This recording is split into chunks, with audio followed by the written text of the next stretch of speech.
Okay, the story of Nobuko, which was the girl that led me to believe strongly that I needed to know the difference between a Japanese, a Chinese, a Vietnamese, and a Korean female just by looking only.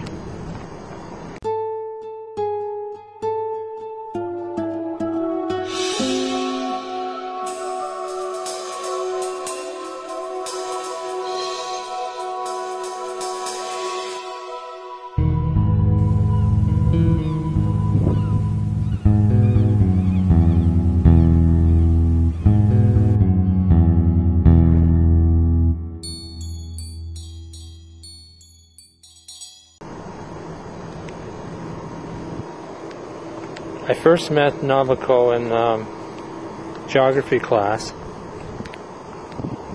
and there's the wind. Geography class, and we were studying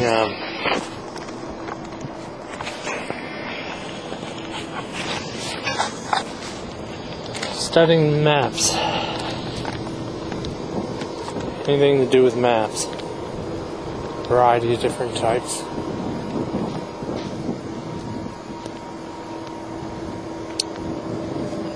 What else? And at that time, it was just after I met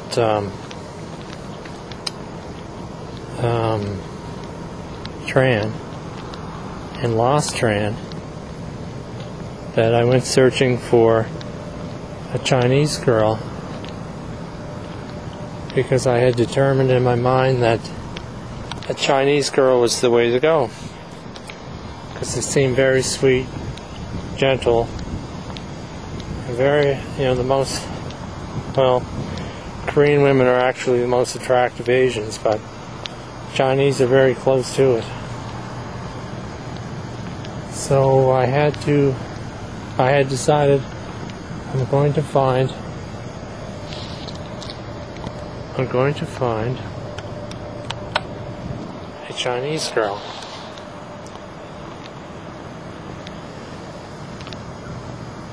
And I did see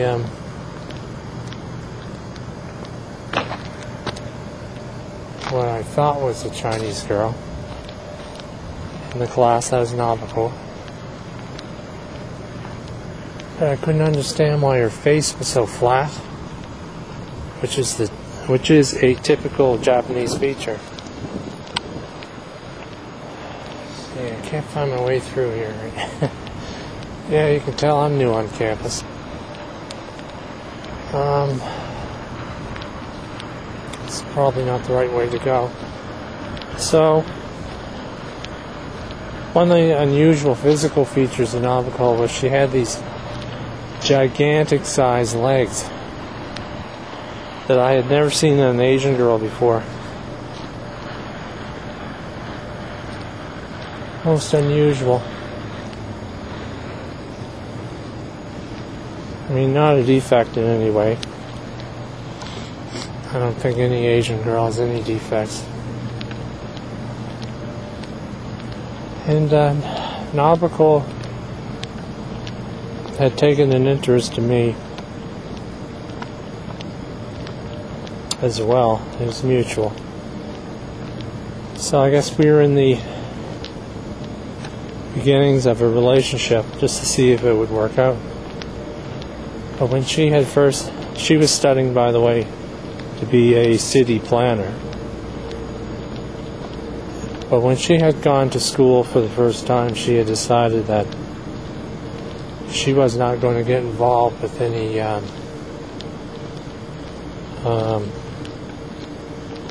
boyfriend at all, as it would be a big distraction to what she wanted to do. It would interfere with her studies. So, man, I say so a lot, don't I? It's almost like saying like. One of my habits. It's you either say like all the time, or you say but in my case I say sold. Anyway, back to our story.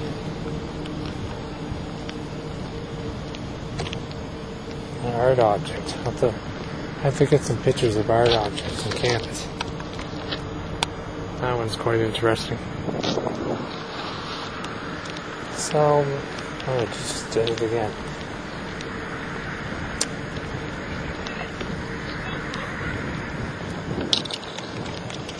I decided that this Chinese girl, who's actually Japanese, was worth pursuing. And I moved up where I was sitting in the back so I could observe the entire room to the front where she was sitting. She had very poor eyesight, so she had to sit up front in order to see the board. So I sat beside her in class, and afterwards we'd have these conversations. And we'd go into the local cafeteria, we'd sit with the Japanese. And I would impress her with my humor. This was my lead-in to try to gain her attention and confidence. And it worked. She wanted me to take the next... She was taking a geography class, follow-up geography class, that had to deal with natural contours and Earth's water systems, measurement of erosion, that sort of geography. So I decided, yeah, I'm gonna, sure. I wasn't going to take it, but I will take that next geography class session that she's going to take, just so I could be with her. Because she wanted me to be with her in that class. And I agreed to.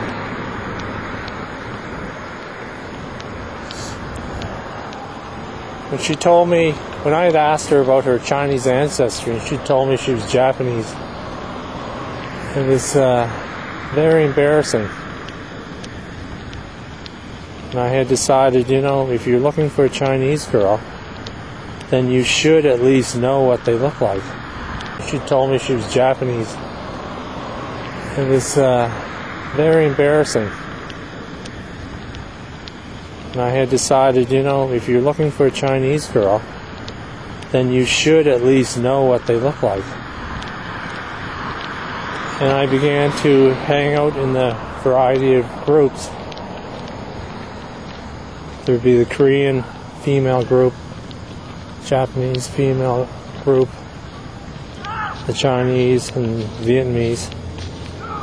And I began to notice the differences.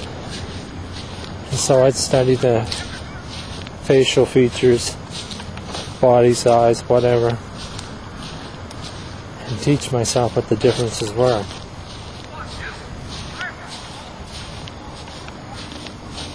And eventually you don't really expect there to be differences, and there's a lot of crossover, but there are measurable traits or differences. Anyway, I got involved with Nobuko for about 3 months, 4 months, trying to get romantically involved with her. Didn't quite work out. Because, as I said originally, she decided that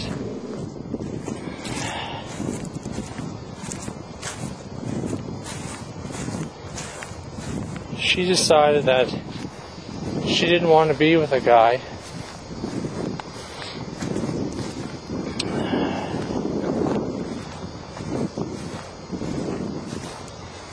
to begin with. I wanted to go back to the way things were. And fortunately, that meant I get dumped. and she didn't know how to break it off.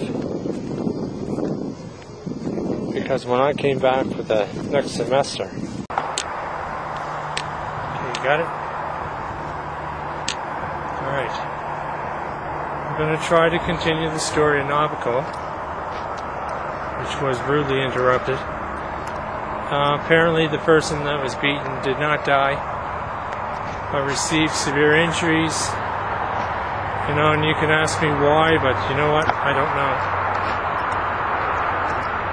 Maybe girlfriend, boyfriend, somebody was touching somebody's girl and shouldn't have. I mean, you just don't know, right? Anyway,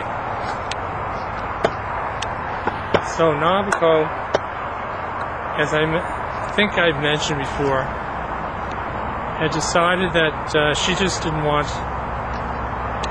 to have a boyfriend or relationship, because she was going to go back to concentrating on her studies.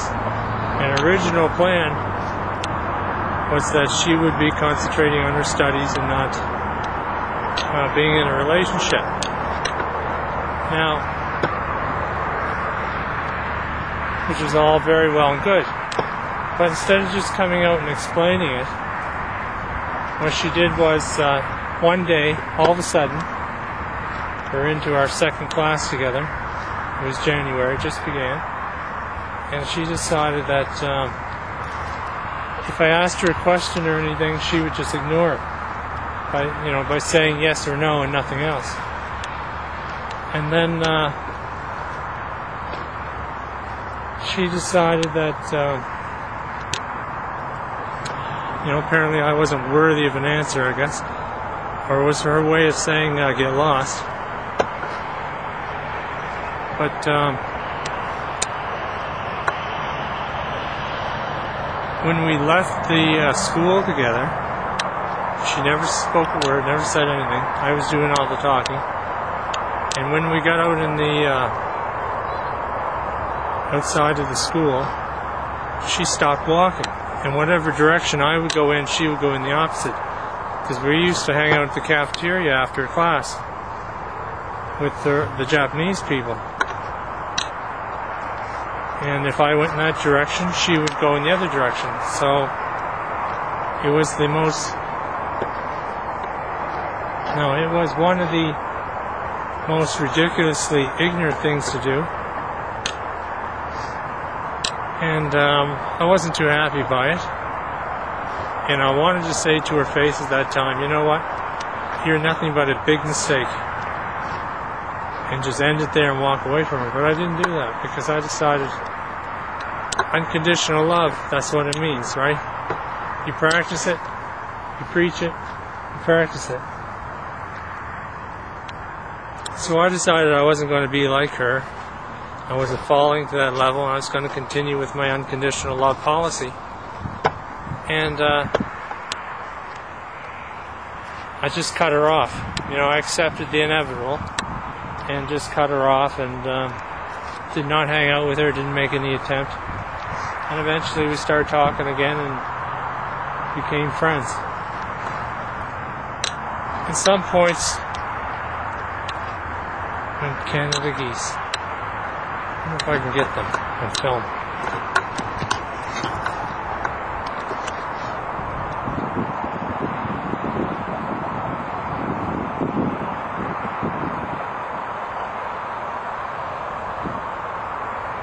Those are the guys that wake me up every day.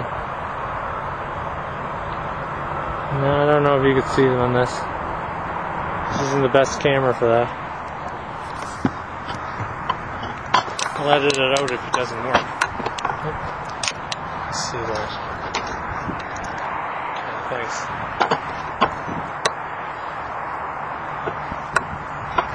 So what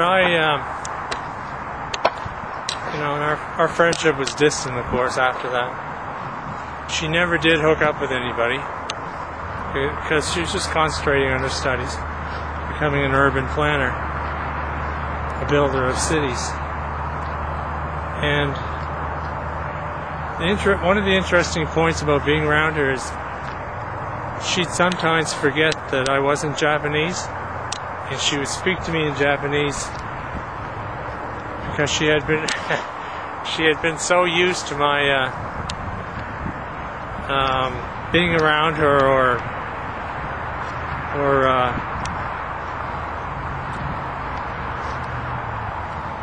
speaking Japanese or writing it, that on occasion she would forget and she would automatically talk to me in Japanese, expecting me to know exactly what she was saying all the time. I always found that to be a breakthrough, that I had broken through the culture barrier. Let's see, what else?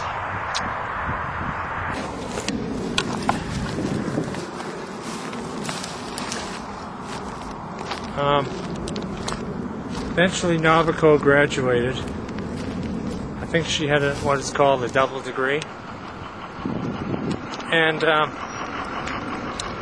she's very successful at schoolwork, just as she wanted to be. And she went back to Tokyo. And I stay in contact with her to this day. It's been over, 8 years, I guess. 7 or 8 years. I stay in contact with her this day and send her a Christmas card every year.